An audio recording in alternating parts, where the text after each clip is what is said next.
I will introduce you to the public, okay? I will read my biography. No, So, no, Prabhat Patnaik, you did no, not send me your no, Darwis, let me biography. introduce. So Let me introduce. I found it from Wikipedia. Do you agree with Wikipedia? No, Darwis, let me introduce. Darwis. Okay, Akhil, yes, please. I take the privilege to introduce Prabhat Patnaik, an eminent economist. I'll call him political economist of our time with international repute. And he taught in Jawaharlal Nehru University, I think more than 3 decades. He had been emeritus professor of the university. His contributions towards understanding, the global economy has quite a comprehensive understanding. It's from the comprehensive understanding of global history, particularly the history of the South. He has extensively worked on Lenin, for example, also the political economy of third world countries, particularly of India. I don't have the list of books that he has authored, but there are many interesting books that we have read as postgraduate students, like Whatever Happened to Imperialism and others essays, and also Retreat to Unfreedom. I think this has been one of the very important books that Professor Prabhat Patnaik has written, and he has told us the story how we have been embarking in the history of unfreedom now from the history of freedom. Therefore, it will be a very interesting conversation with Professor Prabhat Patnaik.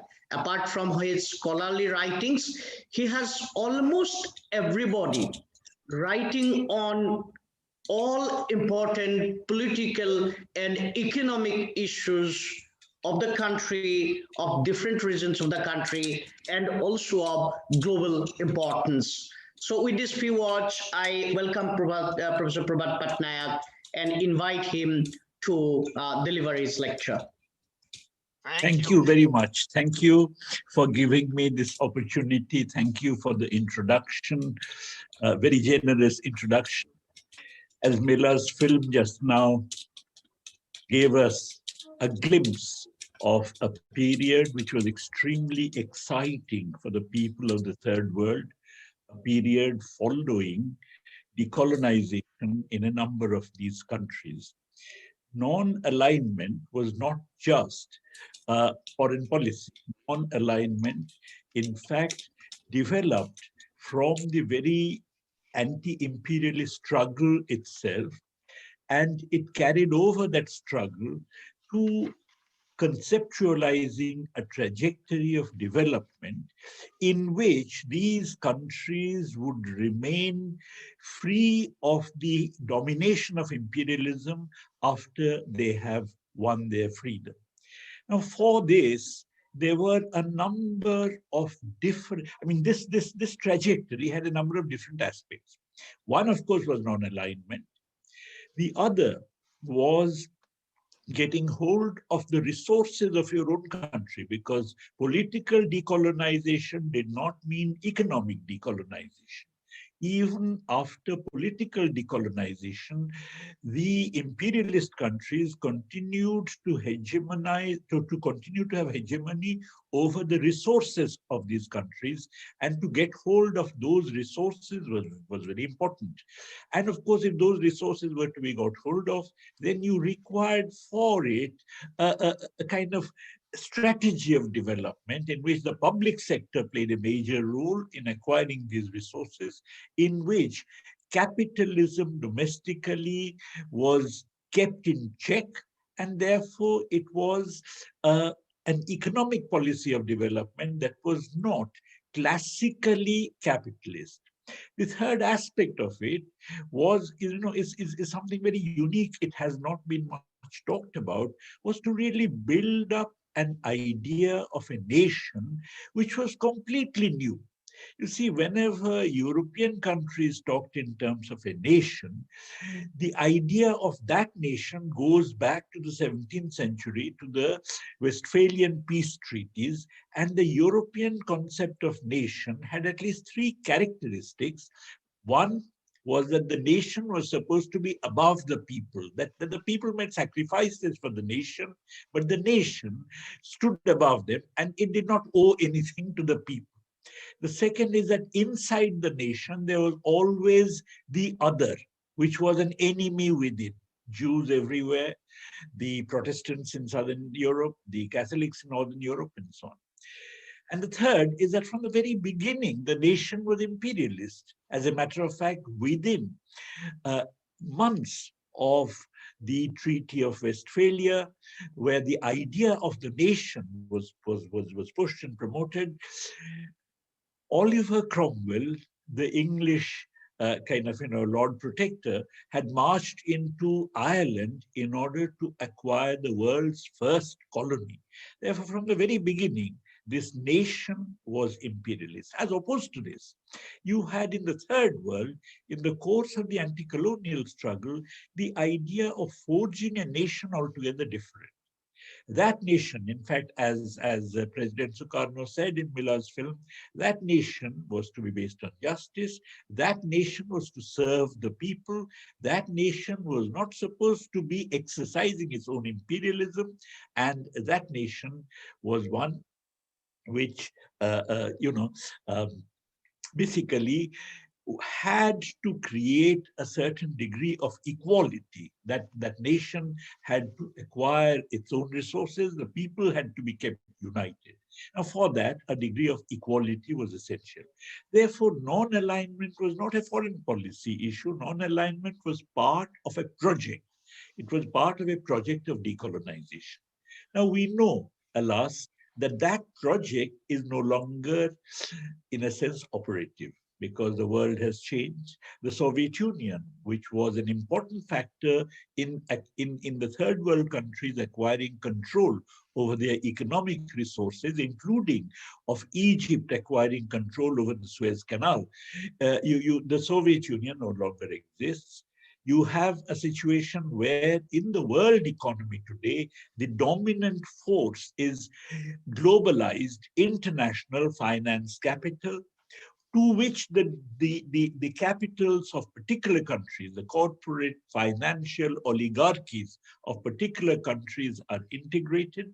And you also have a situation where within each of these countries, as a result of following neoliberal globalization policies, you have a development of capitalism, rapid development of capitalism, which nonetheless has created massive inequalities. In fact, the concept of the nation today that we find in these countries is really a fractured concept of a nation. A deep dividing line runs through the nation itself between the corporate financial oligarchies of these countries on the one hand, and the working people, the workers, the peasants, the petty producers, the agricultural laborers, the craftsmen, the fishermen, and so on the other hand. As a matter of fact, in these countries, I am aware of India, and I would perhaps not be wrong in claiming a general validity for this. There has been an absolute impoverishment of this large segment of this working population during the period in which these countries have experienced high rates of GDP growth. Therefore, when we talk about the rise of Asia, we must be clear that this rise of Asia is not the rise of Asia that had been dreamt up at Bandung or Belgrade or the non-alignment summits of that kind. This is a rise of Asia of a very different kind. It's not a rise of the Asian people. It's a rise of the Asian bourgeoisie, the rise of the Asian corporate financial oligarchy in a way that did not exist before. You now have among millionaires so many Indians You now have among kind of the world's richest, so many from the third world. But as far as the people of the third world are concerned, the promise of liberation, which Miller's film was talking about, as being held out at that time in the 50s and the 60s, that promise continues to remain unfulfilled. However, when we talk about non-alignment today, it is not just a matter of nostalgia, because I believe that neoliberal globalization, which has witnessed this fracturing inside the nation and also a reassertion of hegemony by imperialism over much of the third world, this neoliberal globalization has reached its end. The kind of crisis, economic crisis, that neoliberal globalization had faced in 2008 is a crisis that remains unresolved. It continues to this day. And what is more, there is also no prospects of a resolution of this crisis. Because of this, because of the challenge of the people to neoliberal globalization, which is rapidly arising, you actually find in country after country extreme right-wing governments coming to power in order to suppress people's struggles. As a matter of fact, my own country, India, is a classic example of this. You have, at this very moment, as I talk, there is a confrontation between the peasantry, which has gathered on the outskirts of Delhi and which is raising the banner of resistance and revolt, and an extremely right-wing government that is actually trying to suppress that peasantry. So you find that, as we know, fascism always emerges in periods of crisis. 1930s was a period of crisis in which fascism emerged in Europe. So now you have a situation where you have the rise of fascism, rise of authoritarianism, attempt to divide the people on religious grounds, attempt to divide the people on ethnic, racial grounds. All these are the symptoms of a moribund capitalism which cannot overcome the contradictions, the crisis which have emerged as a result of the end of neo-colonial liberalization. Neo-colonial liberalization is at a dead end, and it is in that context that it is increasingly resorting to fascist and authoritarian means to keep down people's struggles, which naturally become more intense in this period. Now, of course, these struggles are going to grow. Since there are no ways of resolving the crisis under capitalism visible at present, you'd find that these struggles may actually lead us to a new trajectory of development beyond classical capitalism. And when that new trajectory of development begins to take shape, once more, there would be the necessity for third world countries to come together, because it is only in terms of coming together that they would be able to withstand the kind of pressures that imperialism is going to exert upon their struggles, upon their attempt at liberating themselves. So non-alignment or anti-imperialism is once more going to become the agenda of a lot of governments in the third world. We are seeing the beginnings in Latin America of a kind of resistance of this kind, but we have not yet seen, except in China, which has its own history, the emergence of such an anti-imperialist directive, as such an anti-imperialist force in the other third world countries. We have not seen it, for instance, in South Asia or in Southeast Asia and so on. But that day is coming. Non-alignment is basically a product of people's struggles. people's struggles are going to be more and more intensified in the coming days. And when that happens, then the kind of non-alignment that Mila's film was showing us would not be just a matter of nostalgia, looking at the past with tears in one's eyes, but it would actually become a very relevant thing. It will become topical, it will become present. Thank you very much for your attention. Thank you, Professor Prabhat. Akhil, thank you for introduction. And we should go into the second speaker, Istvan Tarrosy from Hungary. Now I will introduce you. Sorry, Darwis. Yes. Since Prabhat Patnaik has to leave, if people want to ask questions. Okay. Yes. Yes. Yes. If you have any question to Prof. Prabhat, because he have to leave. Excellent presentation. Thank you. Thank you. Yeah. Mila, you want to? Yes, Mila, please. I have one question. You were saying that, there will be this coming need for this kind of alignment or non-alignment to happen again. And I was wondering whether you feel that you can already identify some of the actors of this coming together. I'm thinking about initiatives like the Tricontinental Institute. Are there already on the map actors or nodes that you think are emerging that we could direct our attention to and follow their work? Well, the point is that I think the current spate of people's struggles has now begun from Latin America. I mean, in Latin America, yesterday in the Ecuadorian elections and so on, you find that there is a completely new awakening, which has first struck Latin America. But that's partly because Latin America was the first area in which neoliberal globalization within the third world first took roots. India came to it much later, or Asia came to it much later. So I think it'll have to be Latin America taking a certain lead in it, but I think it'll have to be also India, Indonesia, and so on, which are going to be crucial elements in it. Yes, Tricontinental Institutes and a number of other such institutions will, of course, play an important role, but ultimately it will have to be the states and the peoples of these countries who would have to be really actively involved.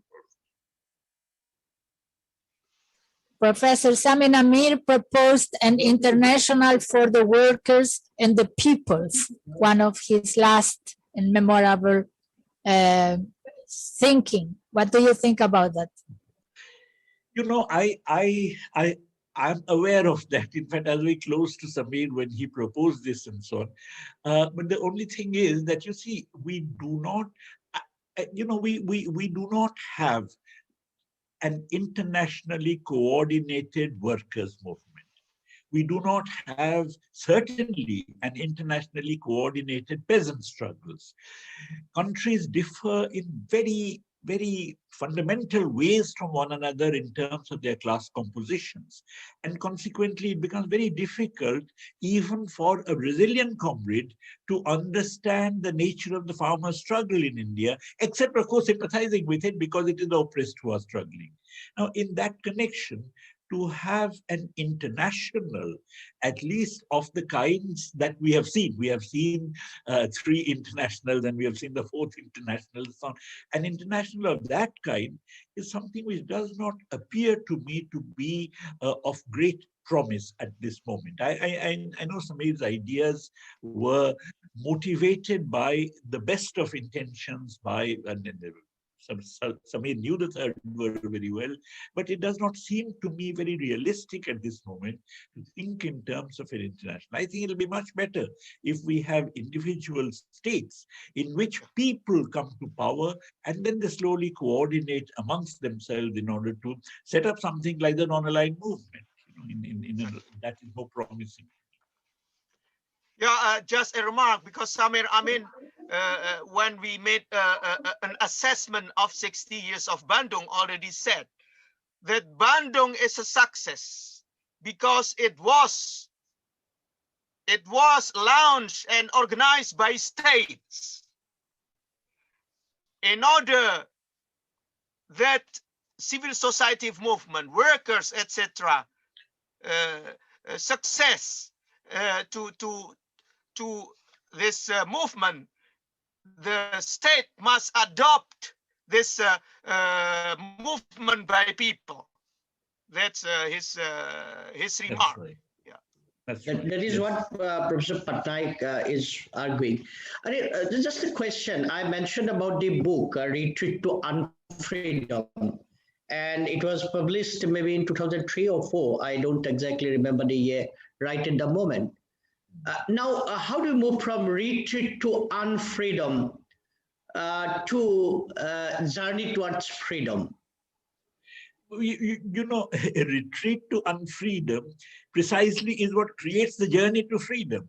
In other words, exploitation, oppression, when they actually become intense, generate a massive opposition to it. I mean, in fact, in India, you know, hundreds of thousands of peasants have committed suicide over the last 3 decades. In fact, 300,000 peasants have committed suicide over the last 3 decades. And they have done so because they have been extremely squeezed under this neoliberal dispensation.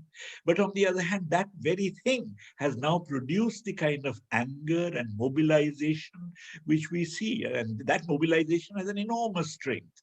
Therefore, in a sense, the retreat to unfreedom is what actually creates the desire and the struggle for freedom. One more. What do you think of World Social Forum?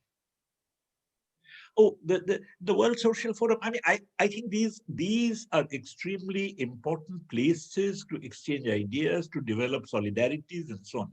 But on the other hand, as you yourself said, and I completely agree with you, that ultimately it will have to be the people's political struggles which gives rise to the creation of new kinds of state formations in which the workers and the peasants come to occupy a hegemonic position. Yeah. That is what would take us forward. World Social Forum and so on create ideas. They create a kind of ambience in which this can happen. But on the other hand, they are no substitute for the real struggle. Yeah, exactly. It's a political struggle, definitely. Yeah, absolutely. That's right. Exactly. Yeah. And in this case, Sukarno tried with the state of Indonesia in the 60s with NEFOs to create CONEFO, to create GANEFO, Games of the New Emerging Forces, Conference of New Emerging Forces, Economic Alternative, etc. But he is alone. And well, after that, he was defeated by of course, the capital military regime supported by this imperialist capitalist. Yes. So I have, in a very precisely a theoretical question. You know, if we go by Joseph Stiglitz, he has been telling that neoliberal globalization is not liberal, and if we go back to liberal, there is a future. So in other words, you know, the liberal values and principles have been diluted by the ongoing process of globalization and neoliberalism. The alternative is the liberal. How do you react to it? You know, I mean, that is something which is Stiglitz's own idea of how. But, you know, to my mind, there is no resolution of the world economic crisis within this neoliberal dispensation. Now, and I do not see anyone even making suggestions of how it can actually come about. I'll give you an example. In the 1930s, when there was a Great Depression, there was a suggestion which was put forward by some German trade unions, and it was also backed up by John Maynard Keynes, the English economist, that why don't we have all the major capitalist countries coming together and providing a coordinated fiscal stimulus to get these countries out of the crisis. Okay, now that did not get accepted and so on. Now nobody is even talking about it. You see, nobody is in, I mean, look, the liberal establishment in the United States denied the crisis for a very long time. I mean, after all, I mean, when Trump fought Hillary Clinton was not even willing to accept that there was an economic crisis, while Trump at least used some kind of, you know, a rhetoric that appealed to the workers because he recognized the fact of a crisis. I mean, his was a fascist solution. So the thing is that there is no immediate way of getting out of this crisis. And that being the case, I see no possibility of resolving it within the framework of neoliberal capitalism or even some reformed capitalism, because no such agenda of reform is even on the table. Okay, I think we should stop because we still have 3 speakers after that. Thank you very much, Professor Patnaik. Thank you.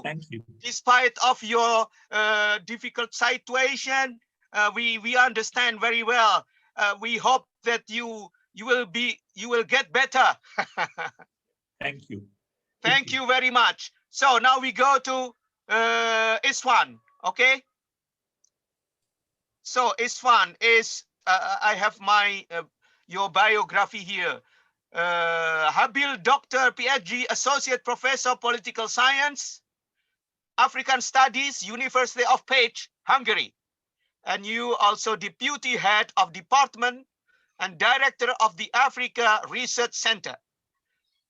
Among your works relevant to the conference is Need for Non-Alignment in Our Global World, the Non-Aligned Movement Today and Tomorrow.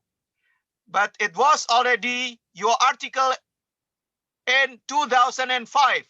So what is the situation today? So now, Istvan, your turn. Thank you so much, Darwis. Great to be back. And in this way, I wish to greet all of the participants, dear colleagues. It's my privilege to address our conference. It's been a great series of debates so far. And I wish to somehow reflect upon some of the thoughts in my presentation Professor Patnaik also mentioned. I wish to focus on the place and role of the non-aligned in global politics. And I wish to use a kind of a geopolitical approach to that, but an innovative geopolitical approach, drawing upon the work of Dominique Moissy, the French scholar of geopolitics, and his seminal book on the geopolitics of emotions. The significance of the Bandung Conference of 1955 in global history is pivotal from a number of angles. We have heard it, we have agreed upon that so far. In the bipolar setting of the Cold War, this milestone Asian-African conference provided a common ground for an aggravation of ideas and hopes, also stemming from, as Christopher Lee put it, a culmination of connections and relationships that had crossed the Indian Ocean world for centuries.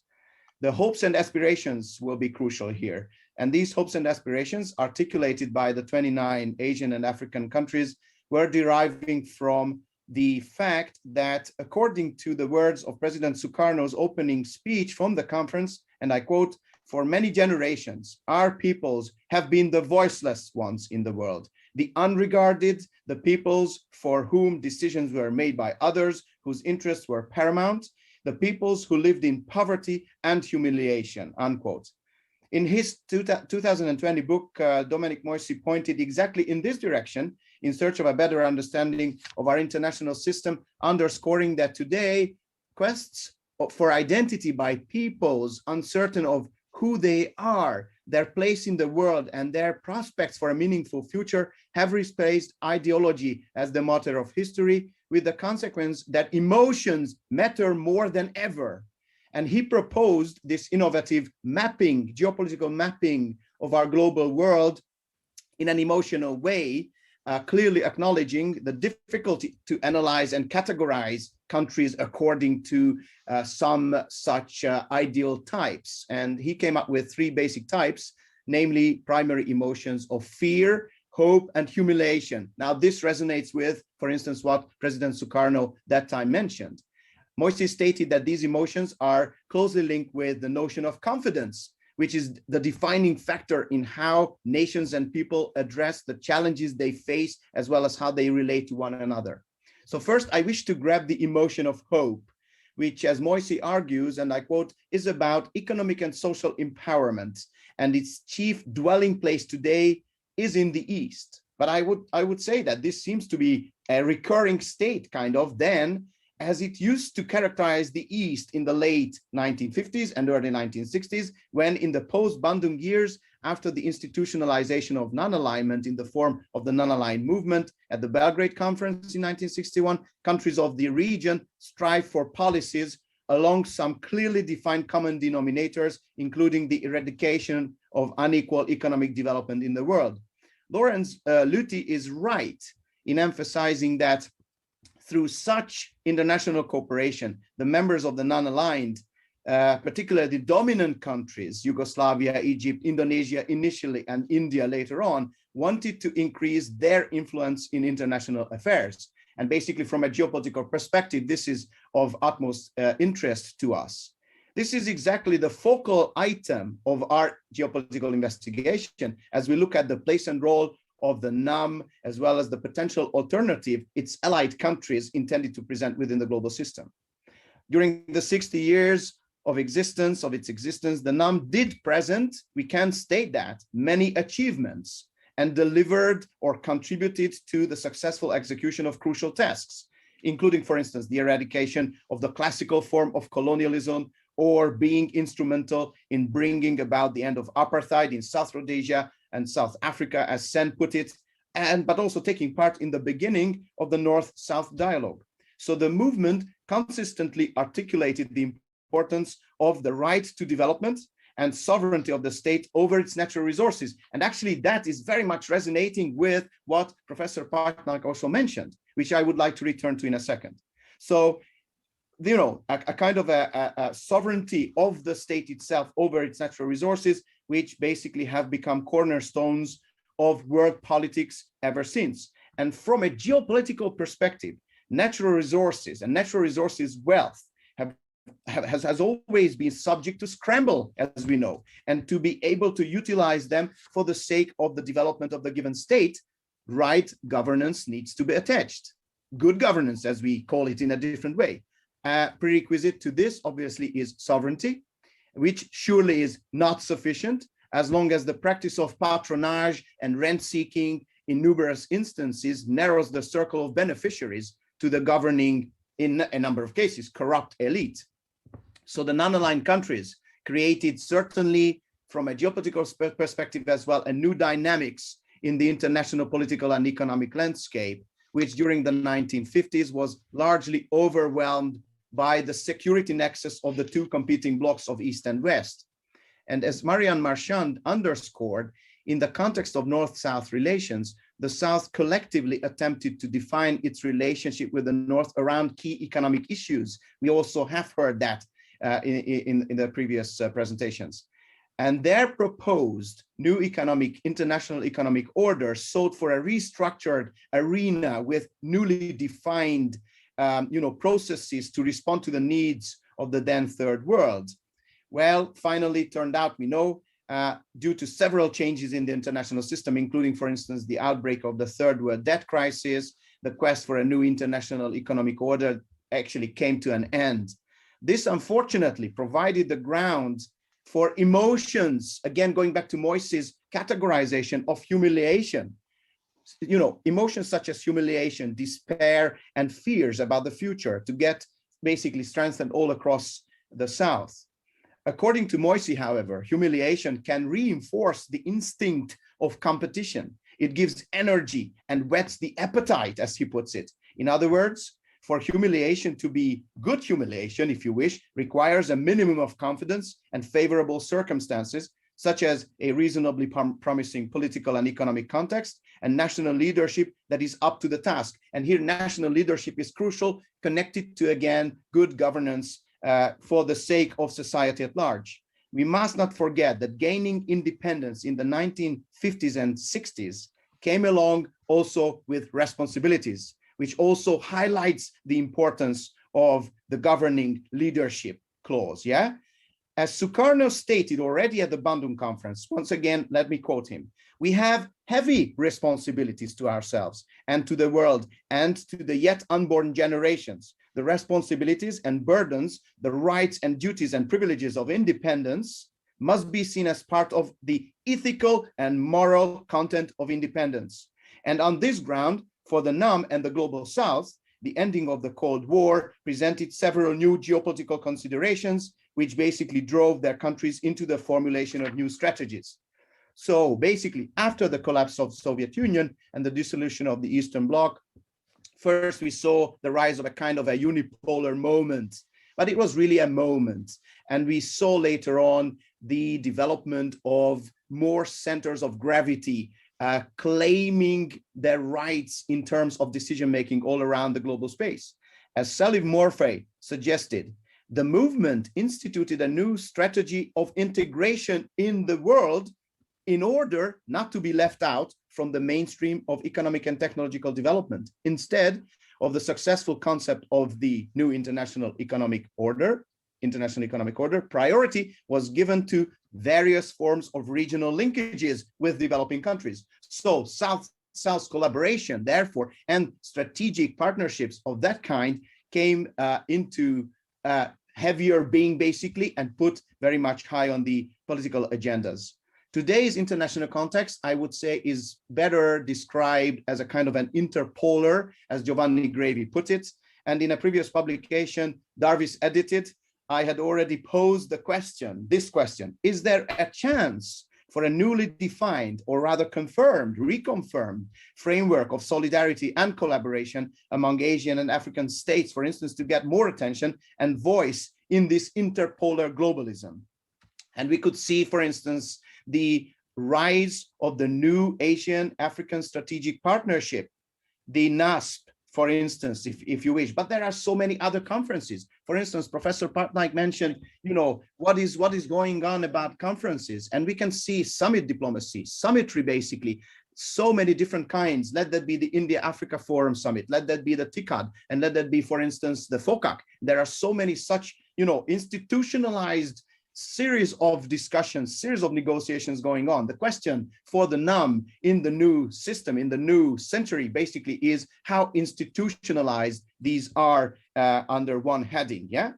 Many have argued that with the end of the bipolar setting, the non-aligned movement lost its relevance. Ketampo Kalan stresses upon that, and I quote, many of the economic issues of the NAM states, despite the organization's intervention to remedy them, still remain unresolved, such as, let's think about external debt. And especially during the COVID-19 pandemic, what we can see is how struggling, the whole procedure is to fight the pandemic on behalf of all these developing, states, as opposed to their debt service to be paid. So we were not surprised when, for instance, Ethiopian Prime Minister Abiy Ahmed, raised the whole issue and put it on the table of the international system to forget about this debt service and to be able to fight the pandemic all across.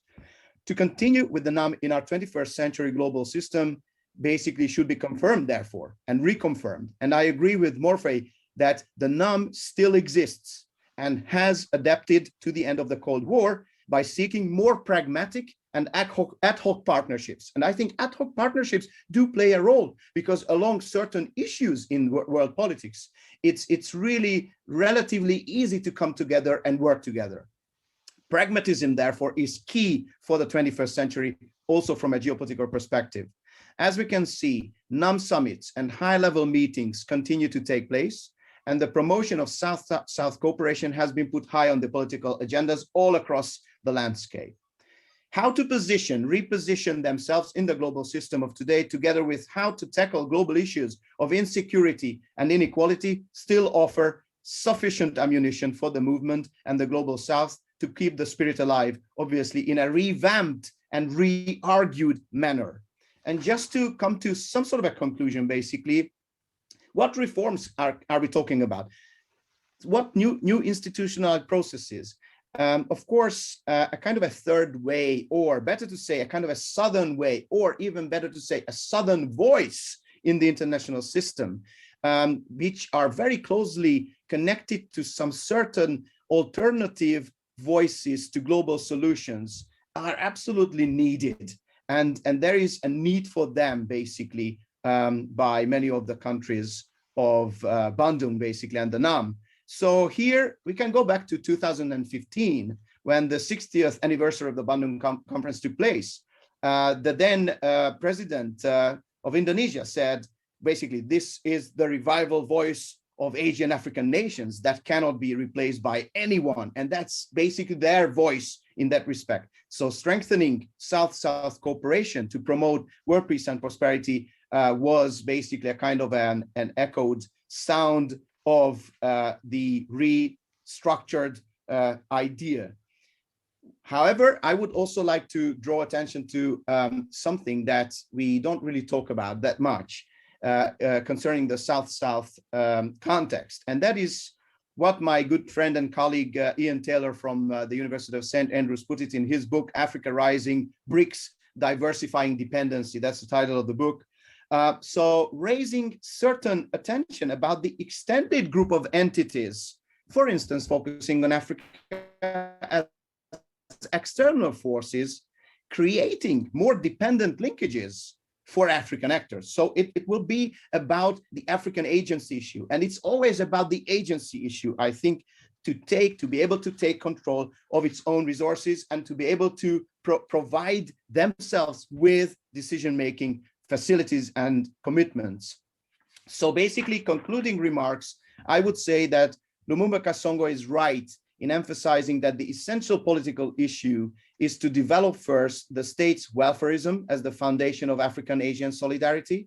This is what may then contribute to a new type of appreciation of the new type of African-Asian solidarity and partnership in the 21st century. All the entities of the system of Afro-Asian partnership want a change, envisaging a kind of a caring Asian African society where the people live in stability, prosperity, dignity, hoping for a better future. So hope again will come back. Concluding with our original assumptions drawn upon the work of Moisi, there remain reasons for hope.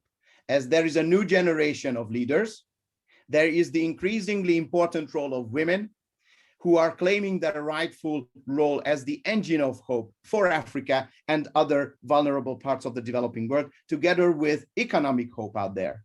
So the new interregional alliances and collaborations of the South-South context, bearing the blessings of the spirit of Bandung, can mean the way forward, both in political, economic, as well as geopolitical terms. Thank you very much. Thank you. Thank you. Now, we still have two speakers. The next will be Isaac Bazié. Isaac Bazié is from Burkina Faso, from the country of Thomas Sankara, the revolutionary young president of Burkina Faso. Now he is a full professor in the Department of Literary Studies at the University du Québec à Montréal. He does not want me to translate into English. So l'Université du Québec à Montréal. This is the official name of his university.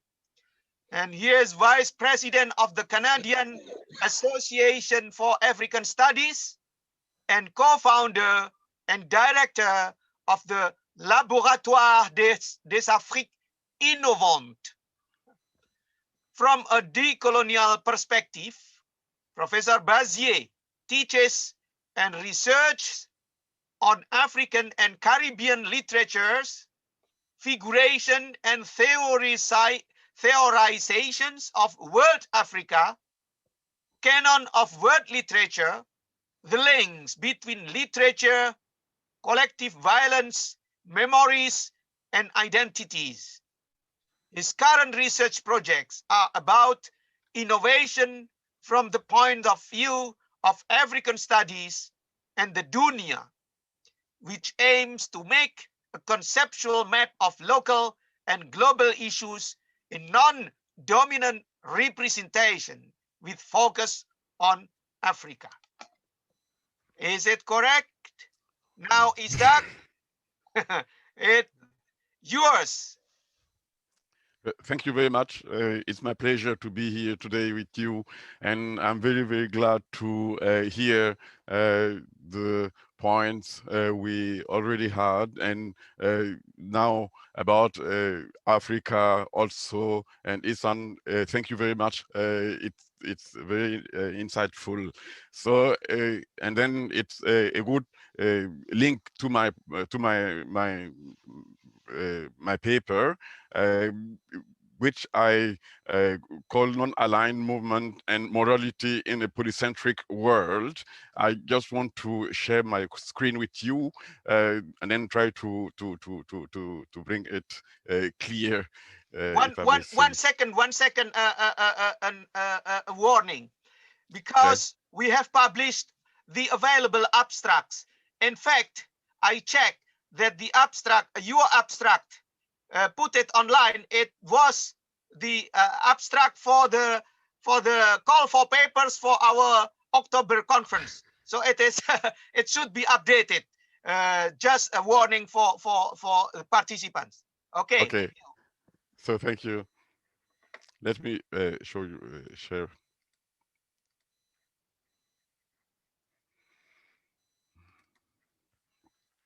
Okay.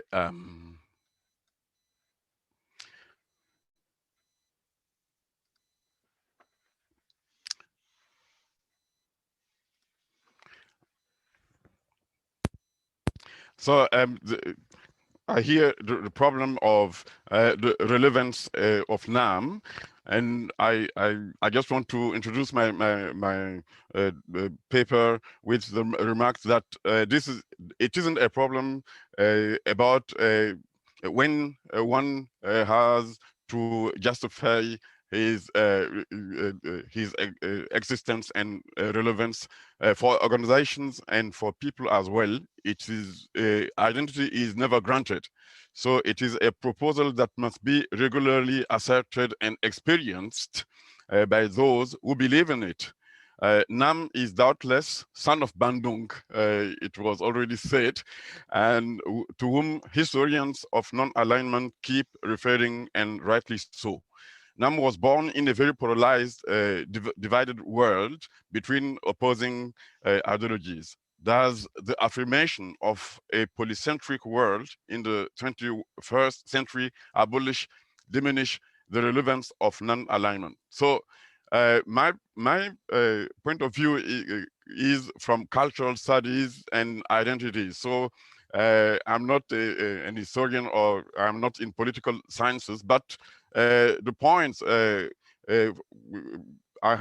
hear from Istvan, for instance, shows that culture matters and identities, and when we formulate the proposals, the political agendas, we have to deal with feelings on the ground, and it was by Professor Patnaik the case that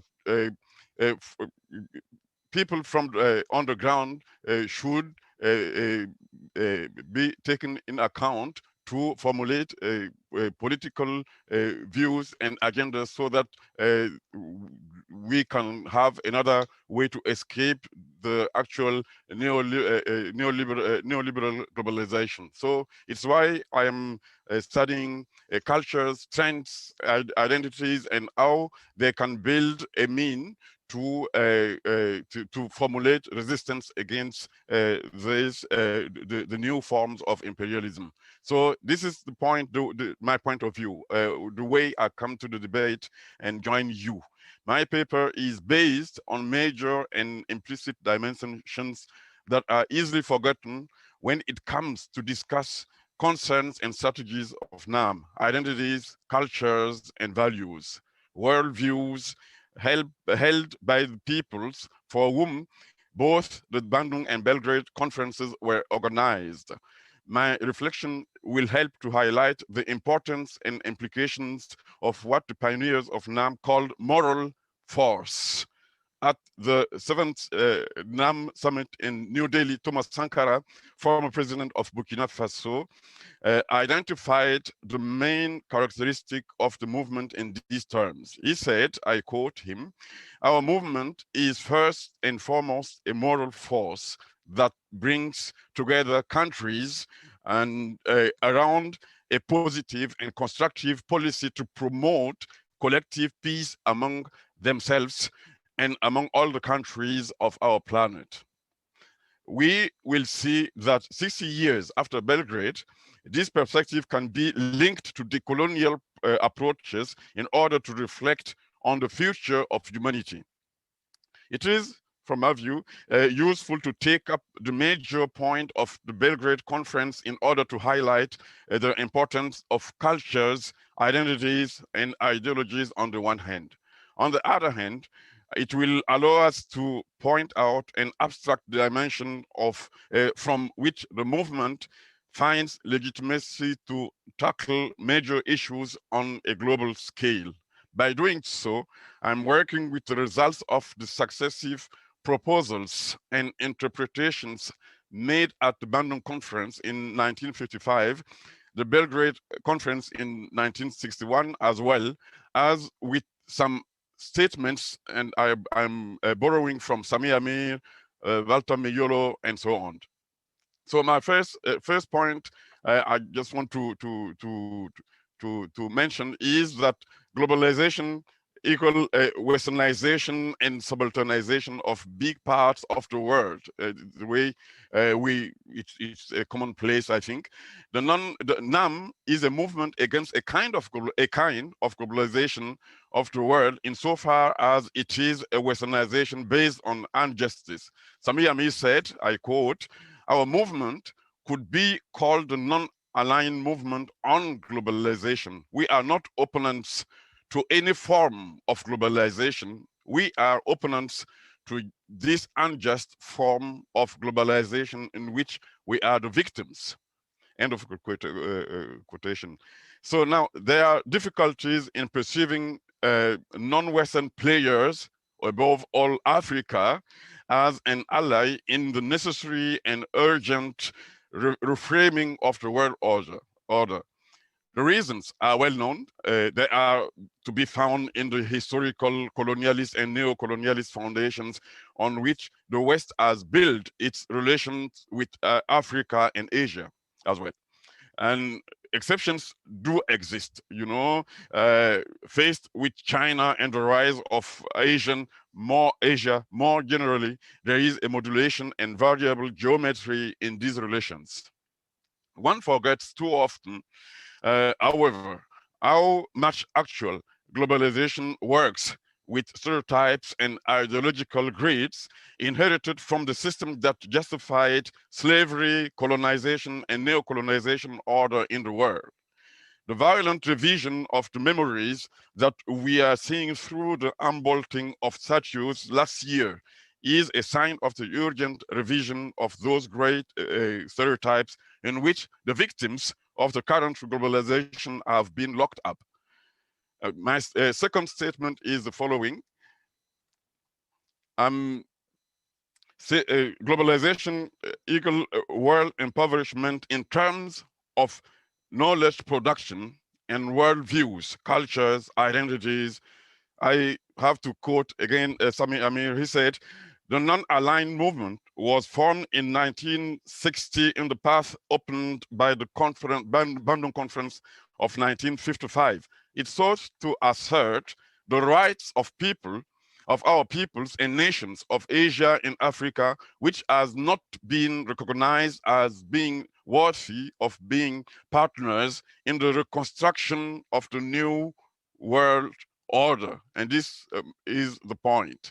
So the spreading of Western values and priorities as dominant paradigms brought poverty at a global level in diverse ways. I have to explain it. The search for medicine against COVID-19 is a very good example for it. The Western way to do things is presented as the only valuable one in many parts of the world. innovation and knowledge production within this paradigm will just continue to ignore or disqualify non-Western ways of thinking and tackle problems.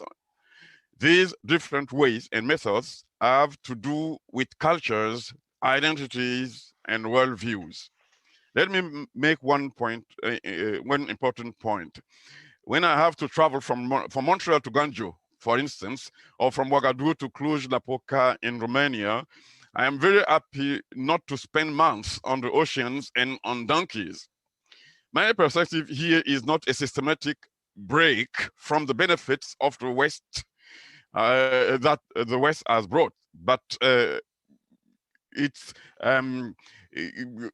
about the problem of Western narrative brought with it and which cannot be solved in the current world order on the one hand. On the other hand, there are serious issues at the global level related to the current world order.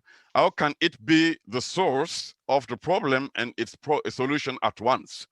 Solving the world's problems requires the mobilization of the world's diverse knowledge, its cultural diversity, its very different ways of approaching fundamental issues such as the relationship to land and natural resources, the sense of community, and the role of individuals, the relationship to the local and the global as well, the meaning of life and death, gender, sex and age issues, the ways in which knowledge is produced, validated, and used, and as well as the identification of the questions that this knowledge is supposed to answer. Clearly, it is a question of trying to escape the single narrative, to escape the obligation to choose between China and the United States or the European Union. It is a question of establishing the necessity of diverse answers to the many questions I have just mentioned, and furthermore, by taking into account the particular sensitivities of peoples, the time in which they live, and their own priorities. But it is also a question of taking the answers into account while looking for answers on a global scale, and stopping to make decisions based on the dominant paradigms of today's globalization without taking into account the dimension and dignity of peoples that these decisions will affect. This belongs to the decolonial turn, according to Walter Bignolo's words. I quote, "The genealogy of decolonial thinking is pluriversal, not universal. As such, each node of the web of this genealogy is a point of delinking and opening that reintroduces languages, memories, economies, social organizations, and at least double subjectivities, the splendor and the miseries of the imperial legacy, and the indelible footprint of what existed that has been converted into the colonial wound. In the degradation of humanity, in the inferiority of the pagans, the primitives, the underdeveloped, the non-democratic." Now, let me come to my third point, the need of a global instance and the role of Nam. During the 1961 conference in Belgrade, morality emerged as a major foundation on which Nam had to base its positions and actions. I quote Homer, who said in his report how the concept of morality came through in the speeches held at that time. The non-aligned states are not a military force or an economic force, but their leaders often call them a moral force. Thus, and we see here how much they call them a moral force. Moral force here and then Haile Selassie, the collective conscience. Nkrumah spoke about moral force, also Sukarno, coordinated, accumulated moral force, and so on. So we have it here very clear. I see this moral foundation as the most enduring justification for NAM, as it has tried over the decades to maintain its relevance. But before going any further, we must remember and emphasize the fact that this moral foundation is also justifying actions of several organizations, especially when we speak of crimes against humanity and so on. Homer said, and I quote him again, prompted by such developments in the world, the vast majority of people are becoming increasingly conscious of the fact that war between peoples constitutes not only an anachronism, but also a crime against humanity.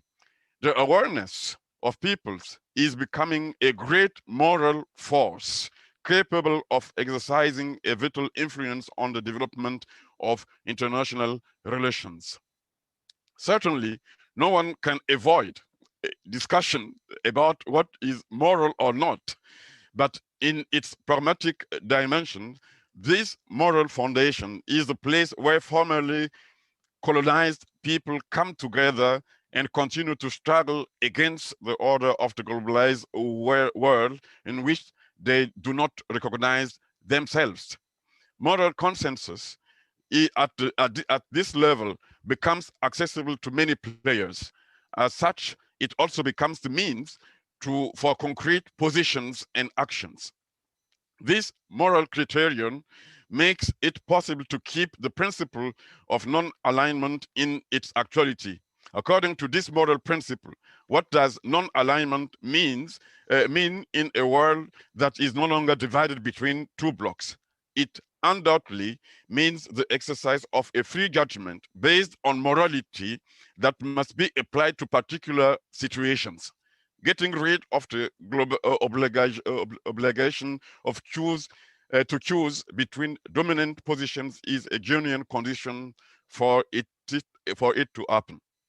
So let me just conclude with some remarks. The need for a moral authority to deal with the global issues, especially from the West, is not new. Aimé Césaire, the Martinican poet of negritude, formulated it in his well-known speech against colonialism in 1955. He said, "The fact is that the so-called European civilization, the Western civilization, is unable of solving the two major problems to which its existence has given rise: the problem of the proletariat and the colonial problem. That referred to the bar of reason as well as to the bar of conscience. This Europe is powerless to justify itself," said Aimé Césaire, 1955. We agree that in his discourse, Césaire denounced colonial Europe and its civilization. This was in 1955.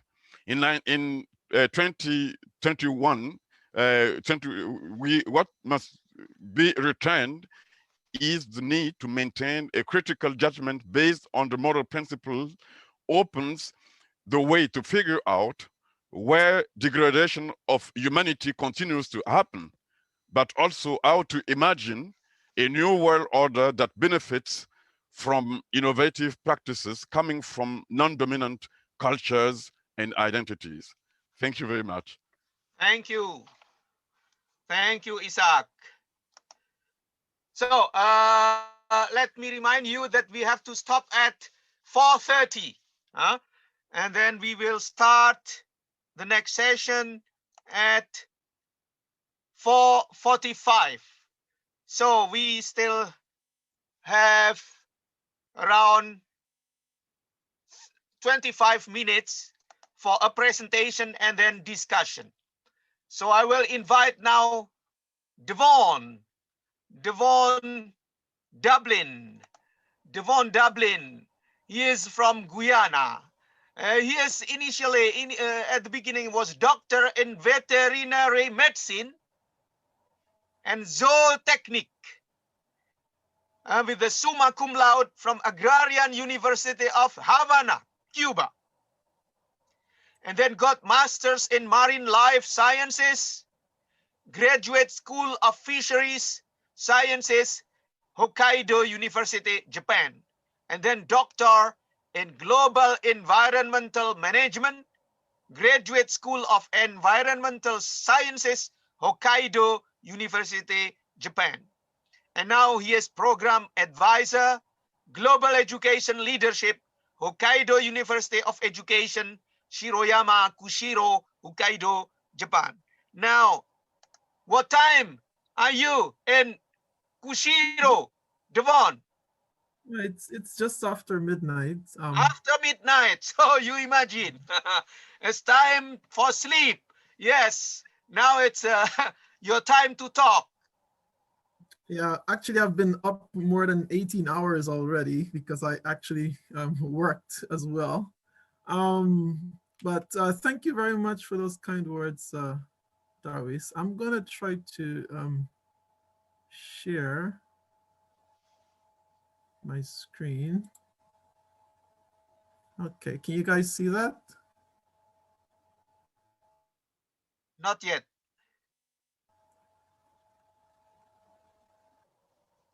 Okay, I think it's coming up.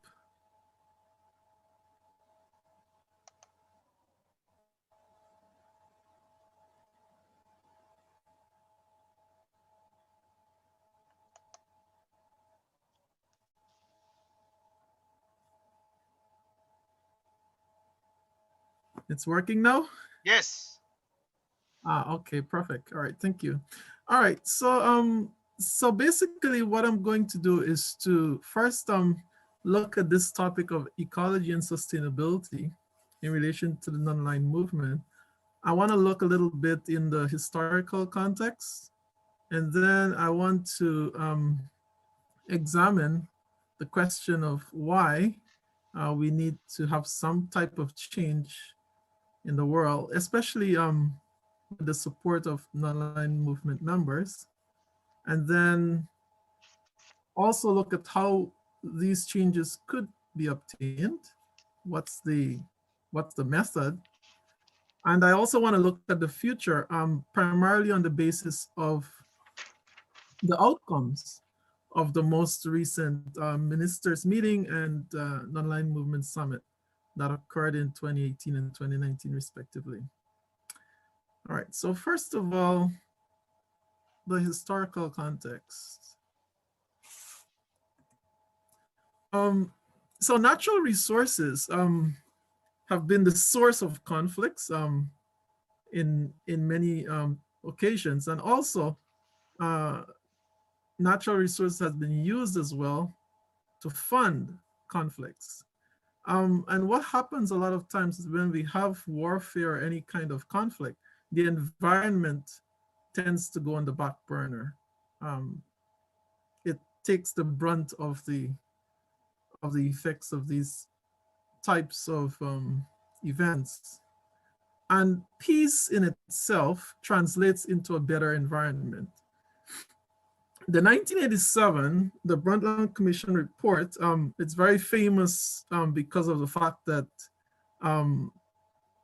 it says that we who live in the present, we need to act in such a way that we can meet our needs while at the same time providing for the needs of the future generations. Subsequently, we had the end of the Cold War in 91. And then in 92, we had the Rio Declaration. Now, the interesting thing about the Rio Declaration is that the polluter pays. And this is something that's very important because most of the richer countries are the ones who also are the leading polluters. So this type of declaration, which led to the Agenda 21, it actually fit very well into what the non-aligned movement really wanted, because Agenda 21 allows for each country to develop their own agenda on the basis of what is in the best interest of their own citizens. One of the things that I want to point out is that when there was a need for a new Secretary General, the non-aligned movement, they held out as a bloc, they held out that the next Secretary General needed to come from Africa. And the non-aligned movement bloc had enough votes to block any other appointment. And so because of that, Boutros Ghali was able to take office. And I say that to say this, because as a result of that stance, we can say that the work that came out of his tenure in office could have been attributed as well to the non-aligned movement. So what he did was that he established a panel of experts that looked at the restructuring of UN institutions, and he looked at it from the perspective of social, economic, and environmental point of view. And in 1994, this led to the Agenda for Development. And this Agenda for Development had a very strong emphasis on sustainable development. As well, we can look at Kofi Annan as well when he was in office. And this led to the Millennium Development Goals. And even now, it is still very important. So now I want to look at why change is needed. Now, non-aligned movement members are generally in developing nations. And the developing nations, they tend to take the brunt of the effects that, the negative effects that occur in our environment. This diagram that you see here was developed by Johan Rockström from the Stockholm Resilience Center. And it actually shows critical parts that keep our world, keeps our planet in check. And as you can see, some of them are already really over the edge. For example, biodiversity loss is one that's already in critical levels. We have lost many species of animals already. And we have to look at this within the context of the integral role in sustainable development. Because, for example, if you look at biodiversity loss, a lot of this might be related to poverty. So animals might be killed because there's a need for protein, and a person who is not doing very well financially might not really care whether a particular animal is in danger of extinction or not. So we need to look at this from this perspective. Now the question is, how do we get this done? Traditionally, sustainability has always been shown in the form of pillars. But if I use the analogy of cell phones, the rich countries, they were the ones who had phones first. So they had these heavy phones, really huge ones, and then translated into the smartphones that we have today. Developing countries did not have to go through that kind of change. So a lot of persons just went straight to smartphone. The very first phone they actually owned was a smartphone. And if we look at that and we apply it to the environment, we can do the very same thing. So the issue with the pillars is that many times they are not integrated, and they're seen as three separate pillars keeping up sustainability. But this is the way that we need to look at it from this perspective, where our economic sustainability and our social sustainability is only guaranteed when we have environmental sustainability. So instead of looking at it in terms of pillars that are separate, we need to look at it as a more integrated approach. And as developing countries, we have the opportunity of not making the same mistakes that richer countries would have made. And so countries in the non-aligned movement have the opportunity of developing in a more sustainable way and in a more harmonious way with the environment. So for the future, what I did was to look at the outcomes of these meetings that I mentioned earlier. So first of all, there was the ministerial meeting that occurred in 2018. And I looked at publications and declarations that came out of that meeting and tried to see where it's linked to the environment. So the first statement you see, it relates to promoting international peace and security for sustainable development. And so sustainable development cannot occur without a healthy environment. So that's why I highlighted that in red. But then the second point referred to global governance and addressing challenges that stems from security, extreme poverty. And extreme poverty, for example, is what I referred to, where as a result of extreme poverty, you can lose biodiversity, for example. Contagious diseases, many of them now are zoonotic in nature, meaning that they transmit from animals to humans. Climate change goes without saying, and environmental hazards. So all of these were mentioned in their declaration, and it shows that they recognize how important that we need to look at the environment and the challenges that exist. It specifically also mentioned the Sustainable Development Goals, and then they reaffirmed climate change as a significant challenge. And one of the things that we need to remember is that the non-aligned movement is made up of many developing countries and many small island developing states as well. And these countries, they take the brunt of climate change. For example, sea level rise, saltwater intrusion, and things like that. And finally, the Common but Differentiated Responsibilities Program under the UN framework, they also urge developed countries to fulfill their commitments. And this is important because all countries in the world have equal responsibility, but at the same time, it's differentiated. Differentiated in the sense that there are countries who pollute more, who are more responsible for the ills that we face, and as a result, what they're responsible for differs on that regard. And then finally, the summit itself, which occurred in 2019, and a lot of the meetings that occurred after the summit as well.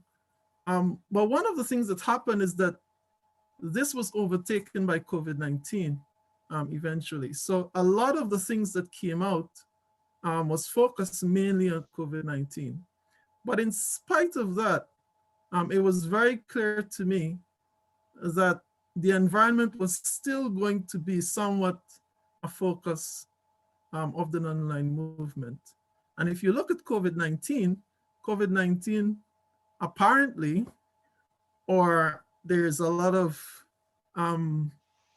information and facts to suggest that it actually transmitted from animals to humans. So that actually tells you that even if you focus on COVID-19, you need to focus on the environment. And also the way in which we control COVID-19, or ways in which we avoid getting the disease, is based a lot on how we interact with our environment. And this online summit that was held last year, which was basically a meeting in response to COVID-19 specifically, they particularly mentioned that COVID-19 would hamper progress towards achieving the Sustainable Development Goals. And if you know what the SDGs are, you'll see that some of them are directly linked to the environment, life on land, life on the sea, etc. So from this, I have come to the conclusion that the non-aligned movement will continue to be a loud advocate for environmental sustainability. And with that, I'll end and leave the rest of time for any discussions or questions. Thank you, Devon. Now we have 9 minutes for discussion. So anybody wants to say something or to ask question, please. Yeah, I would like to, but my screen, my image isn't coming. This is Professor Bacal from Peru in Sweden. Can I make a brief question, comment? Yes, of course. Thank you, really. Can Devon, you close your presentation? Yeah. I want to thank every speaker up to now, and now especially Devon Ronald, Dublin, because you have brought the issue of climate change and the consequences. And I do agree that the aims from the beginning of the non-aligned movement of Nam had to confront not only political systems, but development approaches. So if because of time, one could argue that growing world inequalities that were at the beginning of the Bandung and the Belgrade and Havana problems still remain an issue where COVID-19 or zoonotic diseases, the transmission from animal to humans, and climate change, one could argue that they are produced by a mode of production and consumption. And that mode could be formulated in terms of extractivism. And extractivism today, it's a way of production and consumption that is globalized. So it's not only neoliberal capitalist globalization, but it's part of the world system, to use Immanuel Wallenstein's approach. And I would say Samir Amin would agree with that. So as you're inviting us to look at climate change and the 17 items, dimensions of sustainable development, then we should also look at lifestyle that needs to be changed, because as you mentioned yourself, from the Rio 92 and Rio 20 years after Rio 92, still this lifestyle is unsustainable. So I would say, to be relevant in today's situation, then the claim is for environmental and climate justice. And that means that the role of NAM countries and social movements, because I do see the necessity to link. And one of our speakers before from Hungary brought the issue of emotions. And one contribution, mostly, not only from Latin America, was the World Social Forum bringing a platform, inviting, expanding the horizon that another world is possible. And this is a very powerful statement of hope. Evo Morales will be part of this realignment in the future. He declared himself I think it was in Tunisia. He said, I am a student of the World Social Forum. The policies that Evo Morales and Bolivia, especially now, after the lessons from the past with the new president and the new forces in Bolivia, I think symbolize a thrust into the future. Thank you very much for listening to my presentation. Short. Thank you, Azriel Bakal. You're from Peru and Sweden at the same time. It's interesting remark. Now, Mexico too a little bit. Yeah. Now I saw here Grajon Simek. Yes. Want to say something? Yes, please. Yes. Thank you, Darwis. First, I have a question to Professor Istvan Tarrosy. Could you tell me what are the main forces which are basis of so-called interpolar world order which you mentioned. And one short remark. I'm afraid of using category pragmatism, which you mentioned, because for my perspective, the pragmatism means that an actor wants to do something without any values which are common for society or other actors, but which are lay in this moment as a part of his selfish interest. And second, I have one remark to the very interesting presentation of Professor Isaac Bazié, very interesting. Bazié, yes, sorry. Very important highlighting of morality in international relations. I only want to add that Immanuel Wallerstein have written the book called Utopistic or Historical Choices of the 21st Century, and he in this book also very highlight the importance of morality to build the better future world order. Thank you. Thank you.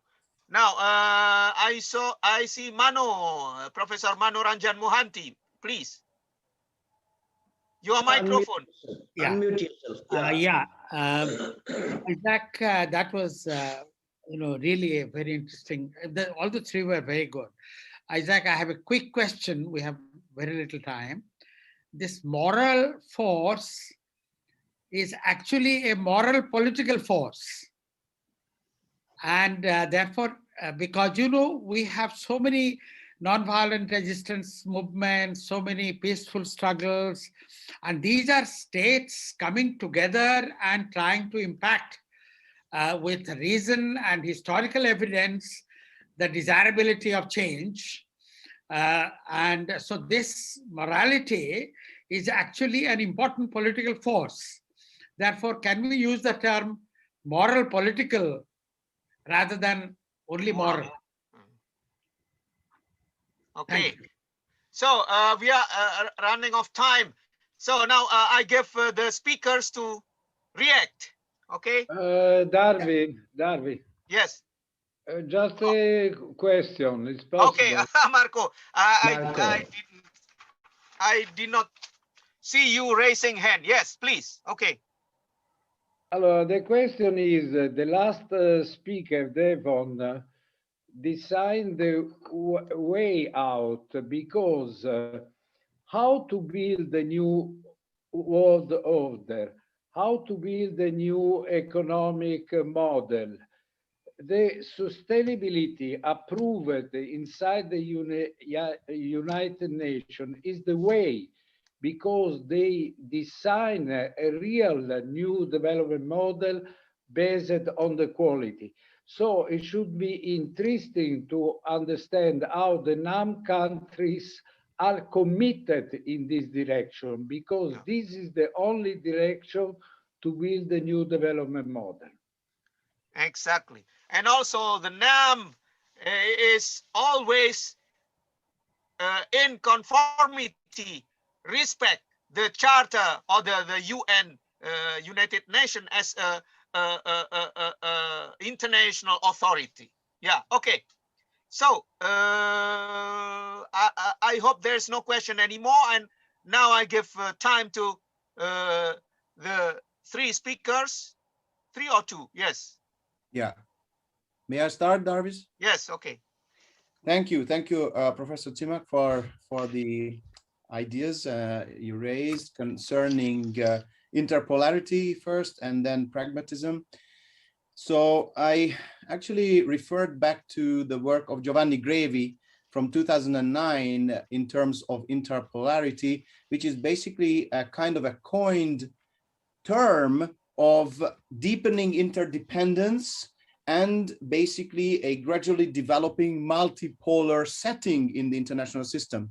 So the two are combined, and that gives basically what can, as far as I'm concerned, a good description of the international system, an interpolar system where you have basically all the actors intertwined in a deeply interconnected manner in such a cobweb-like situation where you have more centers of gravity in a gradually developing multipolar order. In terms of pragmatism, you are touching upon the issue of selfishness. I would like to take another angle, and my interpretation is pragmatic foreign policy, which would use smart power and smart power strategies. If you just recall Joseph Nye's approach to the usage of power from that angle, which is heavily built on culture and soft elements as well. So pragmatic approaches in the form of foreign policy, of course, serving national interests, but in a way that would definitely stem from, culture. And that is the pragmatic way you can see all across the international spectrum. Everybody, all the actors basically uses these days. Thanks. Okay, thank you. So thank you. Now, Isaac could I react fast? Could I fast react, Darwis, for this? Yeah, very quickly. Yes. Very quickly. Yes. But this smart power conception of American thinker Joseph Nye is a part of a broader philosophical approach created in the West, which is utilitarianism, and it is. I had described this yet. So okay, we have another approach, but in the first question, of course, I agree with you. Thank you. Thank you. Okay, now Isaac and Devon. Okay, very quickly. Thank you very much for the remarks. And now I liked the concept of morality because it's a possibility to have a kind of global view on the particular ways big players find to justify their action on at a global level. Colonialism was a moral political project from the West, from the point of view of colonialist states. So the first point, the first level, I just want to conceptualize it, is this abstract dimension where all parts of the world can refer to a kind of bar and judge the behavior and the politics and that affects the world. So, and it's the way Aimé Césaire put it, it's the way Rabindranath Tagore, the Indian Nobel Prize winner 1916, phrased it by saying that the Western world paradigm put problems, raised issues that it cannot be, it can't solve at that time. We have to have a kind of upper level to judge. This is my concept of morality in that meaning. And then you're right. I think we need a political vehicle to have this pragmatic level where we can see our NAMs, for instance, with another understanding of morality, can make proposals to discuss and come in this discussion, join the discussion about this morality that is formed from the perspective of dominant states, for instance. So it's there are two levels from my view: the abstract, general dimension for everybody, every states and people, and the political dimension, the pragmatic one. And thank you. It needs to be differentiated. Okay, Devon now. Yeah. Ecuador is the only country that I'm aware of that has a constitution that defends the environment. But I think in general, any leader in from any of the non-aligned movement, the people who make up these countries would not sit by and allow environmental degradation. I think the people power that we have in countries that are members of non-aligned movement are people who are very connected to the environment, either socially, culturally, etc. And so they would not like to see their leaders going down any type of developmental pathway that would repeat some of the atrocities that occurred in developed countries. A very good example is Japan, in which I live. You know, they had the case of the Minamoto disease and Itai, etc. And now there's a whole convention against mercury, for example, so that countries in other places wouldn't make the same mistake as Japan did. So we have this opportunity to develop in the interest of our people, but we can develop in a different way, in a sustainable way.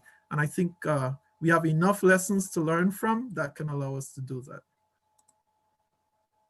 So now I think we have to stop because we will start the next session at in 7 minutes. So I propose that we disconnect for a moment and we come back in 7 minutes for the next session. Okay? Yes, thank you. Thank you.